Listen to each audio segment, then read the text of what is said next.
Hello नमस्कार दोस्तों। तो 16 नवंबर को एक और एसएमई आईपीओ ओपन होने जा रहा है एरोहेड सेपरेशन इंजीनियरिंग लिमिटेड का।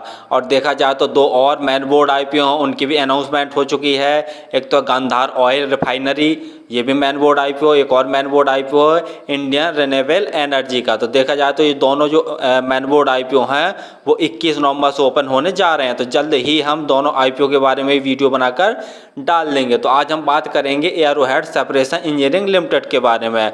तो देखेंगे हम कंपनी के काम के बारे में, उसके बाद देखेंगे आईपीओ डिटेल, कंपनी का फाइनेंशियल कैसे हैं, ग्रे मार्केट में डिमांड कैसी निकल के आ रही है, और अंत में बताएंगे अपना व्यू कि इस एसएमई आईपीओ में अप्लाई करना है या इसको अवॉइड करना है। तो सबसे पहले देख ले रहे हैं हम कंपनी के काम के बारे में।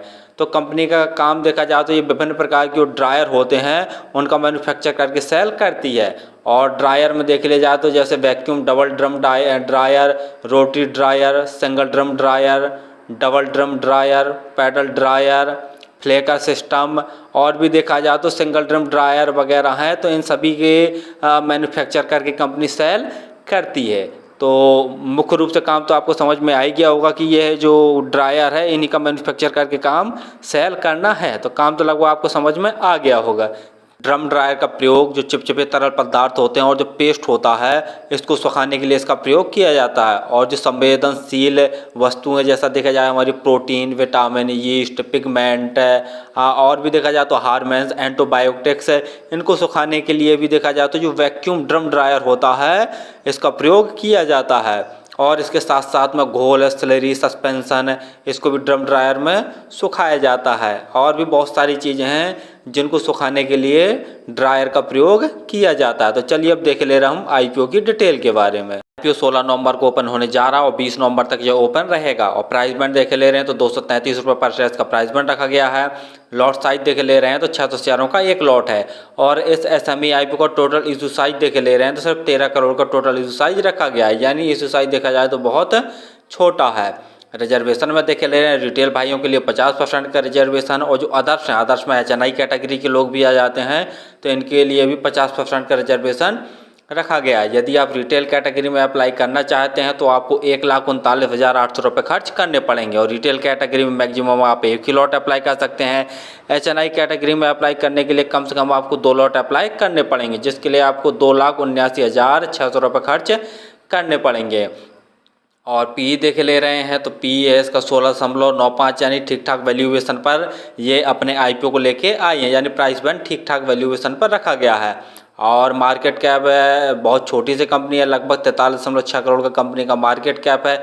आरओई 105% है, तो आरओसी देखते हैं तो 30.94% है, यानी आरओई और आरओसी बहुत दमदार है। पहले भी हम कई बार बता चुके हैं कि जो भी एसएमई आईपीओ आए उनका लगभग जो आरओई है और आरओसी है लगभग 30% से ज़्यादा होना चाहिए। तो ये तो दोनों बहुत दमदार हैं। और जैसा हम पहले ही बता चुके हैं कि जो आईपीओ है वह 16 नवंबर को ओपन होने वाला है। जो क्लोजिंग डेट है वो 20 नवंबर डेट रखी गई है। अलॉटमेंट 23 नवंबर डेट रखी गई है। लेकिन यह भी याद रखिए क्योंकि जितने भी आजकल आईपीओ तथा एसएमई आईपीओ आ रहे हैं उनकी जो अलॉटमेंट वो पहले ही हो जा रहा है, क्योंकि सेबी ने एक नियम बनाया था T+3 डेज वाला। तो इसी नियम को लगभग सभी कंपनियाँ फॉलो करने लगी हैं। फिलहाल ये नियम कंपलसरी नहीं है, तो हो सकता है कि इस आईपीओ का अलॉटमेंट भी जल्दी ही आ जाए। यानी जैसे 20 तारीख को क्लोजिंग डेट है तो 21 तारीख की रात तक या 22 तारीख की मॉर्निंग तक लगभग इसका अलॉटमेंट आ जाएगा। तो और इसकी लिस्टिंग भी जल्दी हो जाएगी। वैसे तो इसका जो अलॉटमेंट है 23 नवंबर इसकी डेट शो कर रहा है, और जो लिस्टिंग डेट है लिस्टिंग डेट 29 नवंबर शो कर रहा है। तो थोड़ा सा आप देखते रहिए। और जो प्रमोटर होल्डिंग देखे ले रहे हैं तो 50% इनकी प्रमोटर होल्डिंग है। और आईपीओ आने के बाद सिर्फ 35.09% जैसी इनकी प्रमोटर होल्डिंग बचेगी, जो कि देखा जाए कहीं ना कहीं कम है। फाइनेंशियल देख ले रहे हैं, लेकिन फाइनेंशियल देखने से पहले आप हमारे चैनल को सब्सक्राइब कर लें ताकि आपको समय समय पर शेयर मार्केट संबंधी जानकारी, आईपीओ संबंधी जानकारी तथा एसएमई आईपीओ संबंधी जानकारी मिलती रहे। तो फाइनेंशियल में जब देख रहे हैं कंपनी के एसेट्स हैं साल दर साल लगातार बढ़ रहे हैं। रेवेन्यू की बात करते हैं और जो ऑल अमाउंट्स दिए हुए हैं ये लाख में दिए हुए हैं। रेवेन्यू देखते हैं, मार्च 2021 में कंपनी का रेवेन्यू 916 लाख का था, मार्च 2022 में बढ़कर 1091 लाख का हो गया है। और मार्च 2023 में देखते हैं तो 2171 लाख का कंपनी का टोटल रेवेन्यू हो गया। जून 2023 में यानी मार्च से अप्रैल मई जून 3 महीने के अंदर ही कंपनी ने 881 लाख का नेट रेवेन्यू जनरेट कर लिया है। नेट रेवेन्यू में देखते हैं तो साल दर साल बम्पर ग्रोथ देखने को मिल रहा। प्रॉफिट आफ्टर टैक्स देखते हैं तो मार्च 2021 में कंपनी को 179 लाख का नेट लॉस हुआ था, प्रॉफिट मेकिंग नहीं थी कंपनी। उसके बाद मार्च 2022 में कंपनी को लगभग 9 लाख का प्रॉफिट हुआ और मार्च 2023 में देखते हैं तो कई गुना अधिक प्रॉफिट हुआ, लगभग 169 लाख का कंपनी को नेट प्रॉफिट हुआ। और जून 2023 तक देखे ले रहे तो कंपनी को 64 लाख का प्रॉफिट हो चुका है, यानी 3 महीने के अंदर ही कंपनी ने 64 लाख का प्रॉफिट जनरेट कर लिया है। यानी रेवेन्यू और प्रॉफिट आफ्टर टैक्स में बम्पर ग्रोथ देखने को मिल रहा। नेटवर्थ भी देख रहे हैं तो साल दर साल बढ़ रही है।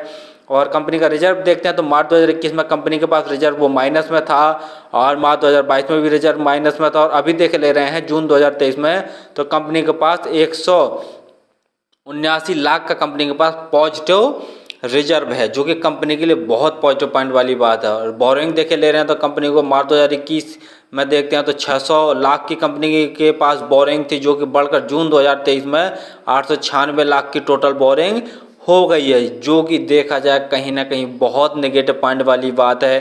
क्योंकि जिस हिसाब से कंपनी है बहुत छोटी सी कंपनी है और बोरिंग देखते हैं तो बहुत ज़्यादा है, तो इस बात को भी आप याद रखिए। जीएमपी ग्रे मार्केट प्रीमियम देखे ले रहे हैं तो इस समय 75 रुपये पर शेयर की ग्रे मार्केट में डिमांड निकल के आ रही है और 600 शेयरों का एक लॉट है।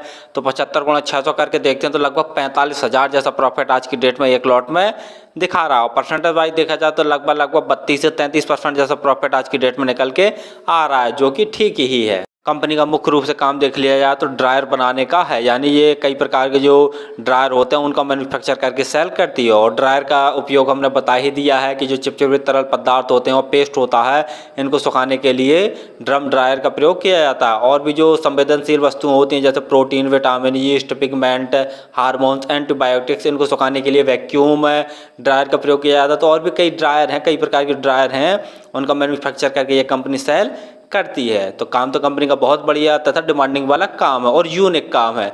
दूसरा देखे ले रहे कंपनी के फाइनेंशियल देखे ले रहे तो बहुत दमदार है। साल दर साल इनके नेट रेवेन्यू में देखा जाए तो बम्पर ग्रोथ देखने को मिल रहा है और प्रॉफिट आफ्टर टैक्स में भी बम्पर ग्रोथ देखने को मिल रहा है। तीसरा देखे ले रहे हैं कि कंपनी की जो ग्रे मार्केट में डिमांड है वो भी काफ़ी अच्छी निकल के आ रही है। लगभग देखा जाए तो 32-33% जैसा प्रॉफिट आज की डेट में निकल के आ रहा है। देखा जाए तो तीनों पॉइंटों में कंपनी सही है। पीई वाइज भी देखा जाए तो वैल्यूएशन वाइज भी कंपनी जो अपना आईपीओ लेके आई है वो भी ठीक ठाक वैल्यूएशन पर लेकर आई है। लेकिन नेगेटिव पॉइंट वाली बात यहाँ पर है कि कंपनी को जो डेप्ट है वो थोड़ा सा ज़्यादा है, यानी बोरिंग उधारी कंपनी के ऊपर थोड़ा सा ज़्यादा है। तो ये कहीं ना कहीं थोड़ा सा नेगेटिव पॉइंट वाली जो बात है वो मुझे पॉइंट लगा। बाकी कंपनी तो ठीक ठाक है। और फिलहाल तो मैं अगर इस SME IPO को अप्लाई करूँगा तो अंतिम दिन ही अप्लाई करूँगा।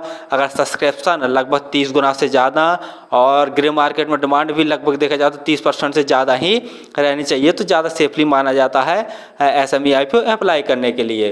तो और फिर भी आप किसी भी SME IPO में अप्लाई करें तो एक बार स्वयं का एनालिसिस जरूर कर लिया करें और अपने रिस्क पर ही किसी SME IPO में अप्लाई किया करें। धन्यवाद।